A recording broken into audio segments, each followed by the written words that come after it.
Bwana, tuko vizuri kwa mara nyingine tena.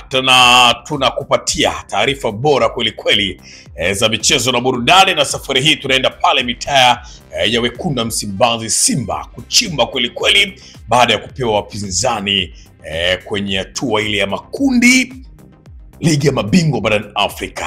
Mambo yako vipi? Basi ungana nasi sako kwa bako ili usilele matangazo jadidi kweli kweli yasiyokuwa na shida wala shaka yoyote ile, yakiwa na nguvu kubwa mno na Bati Quality, kampuni bora ya Kitanzania inazalisha na kusambaza bati aina zote za migongo midogo, migongo mipana mfano wa kigae, na zile pia zenye matilio ya chenga chenga. Zinapatikana kwa gharama nafuu na bei ya kiwandani, lakini ukinunua mabati bwana unapata pia misumari pamoja na usafiri bure popote pale ndani ardhi ya Tanzania. Bati zetu pia hazipauki wala zishiki kutu. Steven Mapunda. Yes. Uko vizuri?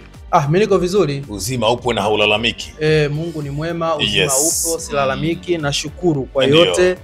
Na mimi ni mtu wa shukrani, na naamini katika kila jambo kuna mpango wa Mungu. Ndio. Kwenye kila jambo kuna mpango wa Mungu. Kabisa kabisa. Yes. Na Mungu wetu wala hakawi wala hawai. Anakuja kwa wakati.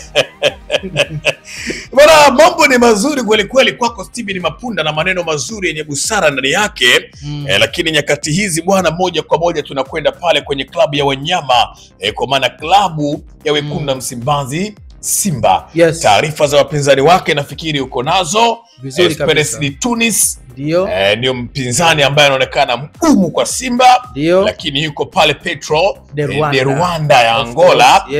Lakini pia wapo Stade Malien ya pale Mali, nchini Mali kwa kina DJ Diarra. Na hii timu pia alishawahi kucheza Djigui Diarra wa Young Africans. Lakini pia hii timu alishawahi kucheza Lassine Kouma kabla ya kutua Young Africans. Last time nafikiri hata kwenye shirikisho msimu uliopita alikuwepo pale akigizima vizuri kabisa kwenye dimba pale la kati. Dimba la kati lakini kwa juu. Of course. Bana, tuwatazama wapinzani wa Simba. Wapinzani wa namna gani? Ukitazama kundi lao, kwa sababu kila mtu anasema yani Simba kama vile wamepewa mchekea kutinga robo finali washindwe wenyewe. Wengine wanakuambia Simba yani yeye hapa afanye mwenyewe tu kuzubaa, lakini kafu kama vile wameamua kuwabeba Simba. Unajua bwana Cisco, mengi anaweza akasemwa, lakini tunapokuja kwenye kuzungumzia mpira mara nyingi unazungumzwa kwa kuangalia data zinasema nini kabisa. Lakini pia historia za mpira ipoje kwa timu husika. Lakini pia inaangaliwa pia sayansi ya mpira inasema nini, na experience pia ya mpira ipoje. Tukiangalia kundi la Simba Sports Club, kiukweli ni kwamba ni kundi ambalo watu wengi katika macho ya juu wanaliona kwamba ni kundi jepesi. Ni kundi ambalo Simba anaweza akavuka kwenda hatua ya robo finali kwa wepesi, lakini ukija kwenye kuangalia small details unakuja kuona kwamba Simba kuna kazi ya kufanya ili kuweza kuvuka kwenda hatua ya robo finali. Ila mimi pia nitakuwa mchambuzi ambaye nitakuwa na imani ya kuwa Simba kama kizichanga karata zake vizuri, ana uwezo mkubwa zaidi wa kuweza kusoka kwenda hatua ya robo finali. Sasa hapa ninapozungumza, mtu mwingine anaweza akasema kwamba inawezekana Mapunda anazungumza kwa sababu yeye ni Mtanzania, anaweka uzalendo mbele pasipo kuweka uhalisia wa mpira mbele. Ila mimi nakuja na uhalisia kwamba kwa nini Simba anaweza nafasi kubwa kwenda robo finali. Nafasi kubwa nayo. Kwa sababu gani? Kwa sababu Simba mpinzani wake anayekutana naye ni Esperance de Tunis kutokea pale nchini Tunisia. Lakini pia anakutana naye mwingine nani? Petro de Rwanda kutokea pale nchini Angola. Mwingine naye anakutana naye Stade Malien kutokea pale nchini Mali. Lakini mwingine ni nani? Ambaye ni Simba mwenyewe kutokea Dar es Salaam, Tanzania. Kabisa. Unaona kabisa kwamba katika hilo nini ambacho naweza nikampa Simba nafasi. Lakini pia kabla sijamwangalia Simba mwenyewe moja kwa moja, hebu tuangalie kwanza Esperance de Tunis. Je, hawa Esperance de Tunis wa historia yao ipoje katika mpira wa Afrika? Ni kweli ni wakubwa kweli kweli. Hawa wamewahi kubeba ubingwa wa Afrika. CAF Champions League wamewahi kubeba. Kwa mujibu wa taarifa nilizonazo na data zinavyosema, hawa watu wamewahi kuwa mabingwa wa Afrika mara 4 ukiangalia washai kubeba ubingwa wa Afrika mwaka 1994. Kipindi hicho nafikiri Sisco bado hujafikiriwa. Mwaka 1994 watu tayari walishakuwa mabingwa. Lakini pia walikuja kubeba ubingwa wa Afrika mwaka 2011. Waliweza kubeba ubingwa, hiyo ni mara ya pili. Lakini pia waliwahi kubeba ubingwa mwaka 2018. Waliwahi kubeba ubingwa tena mwaka 2019. Yani walibeba 2018 wakaja kubeba tena 19. Walikuwa katika ubora mkubwa kweli kweli. Na kama utakumbuka 2019 Simba alifanya maajabu kama unakumbuka. 2018 aliweza kufika hatua ya robo finali CAF Champions League kama utakumbuka. Kipindi hicho wanaanza na Red Devils, wanakuja wanamsurubisha AC Vita Club, wanakwenda hatua ya makundi, afu pia wanafuzu kwenda robo finali wakiwa kwenye kundi moja na National Ahli. Kwa hiyo unaona kabisa hawa watu washai kubeba ubingwa mara 4. Kwa hiyo ni kweli Simba wanakutana na mpinzani ambaye tayari ana experience ya kulibeba ile kombe mara 4. Na ukizungumzia mwaka 1994 na 2011 unazungumzia kwamba ni miaka ya nyuma sana. Lakini kuanzia 2018 na 19 unaona kwamba ni miaka ya karibuni ambao waliweza kuibeba. Kwa hiyo ni timu ambayo huwezi kuibeza hata kidogo. Lakini pia ni timu ambayo imeweza kujitokeza mara kadhaa katika hatua ya makundi. Lakini pia imeweza kujitokeza mara kadhaa katika hatua ya robo finali. Pia ina historia ya kufuzu robo finali mara nyingi. Kwa hiyo ni mpinzani ambaye tayari ameshaonja radha ya ubingwa wa Champions League. Na namkumbuka hayati Mwalimu Julius Kambarage Nyerere aliwahi kusema kwamba jamani, unajua uchawi, yani uchawi kuacha ni sasa alioja nyama ya binadamu. Chakula ile nyama ya mtu hauwezi kuacha. Kwa hiyo kuu ya baba wa taifa Mwalimu Julius Kambarage Nyerere ambaye alituachia zawadi kubwa ya taifa hili, amani, upendo na furaha. Kabisa. Na umoja na mshikamano. Hakuna, yani ilikuwa haina sehemu ya kwanza kuuliza kabila gani wewe. Lugha yetu ni moja. Tukikutana hapa Dar es Salaam, yani kabla sijajua wewe ni dini gani, wewe ni dhehebu gani, nafahamu tu kwamba wewe ni ndugu yangu. Iko ndo cha kwanza. Ndio maana inakuwa rahisi mno. Unakuta watu wanakaa kikundi wajuani na wanapiga story hii moja kabisa. Na lugha kubwa ni Kiswahili. Hata lafudhi labda zitakuwa zinatofautiana lakini hawezi kuambia wewe mbona unaongea kama Msukuma au kama Mruguru wewe. Hapana. Tunazungumza tukimaliza tumemaliza.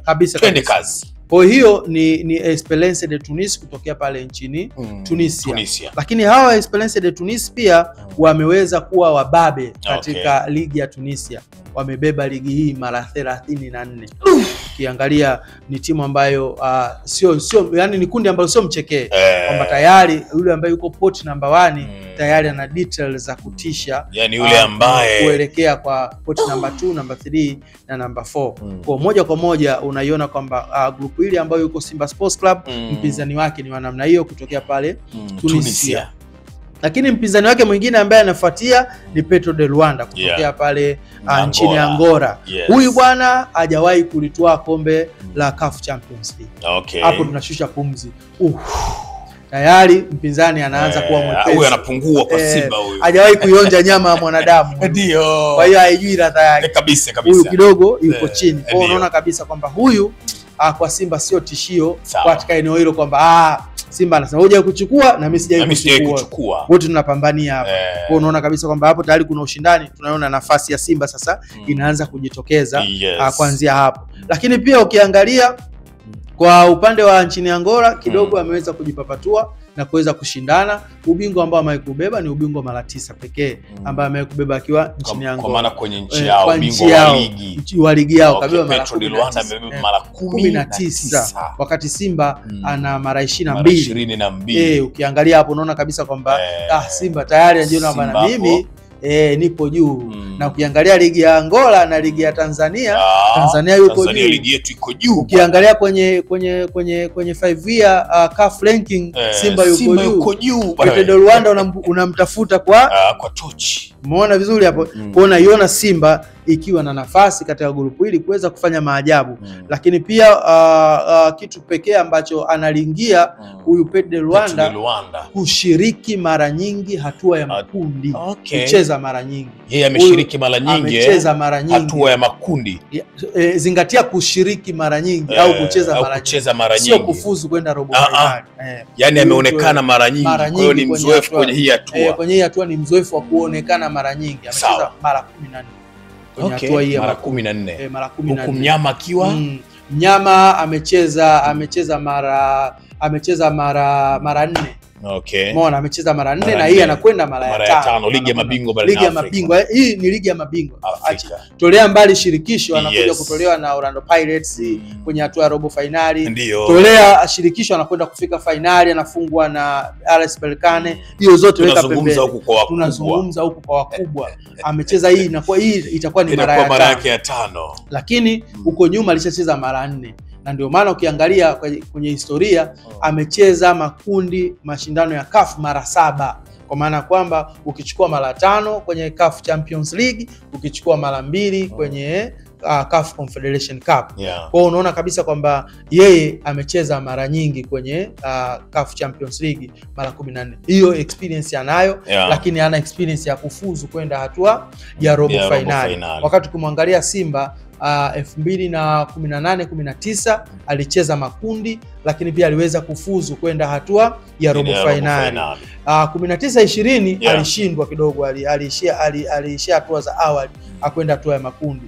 Lakini 2021 alifuzu kwenda makundi na akafuzu kwenda robo finali. 21-22 alifuzu makundi na alifuzu kwenda robo finali.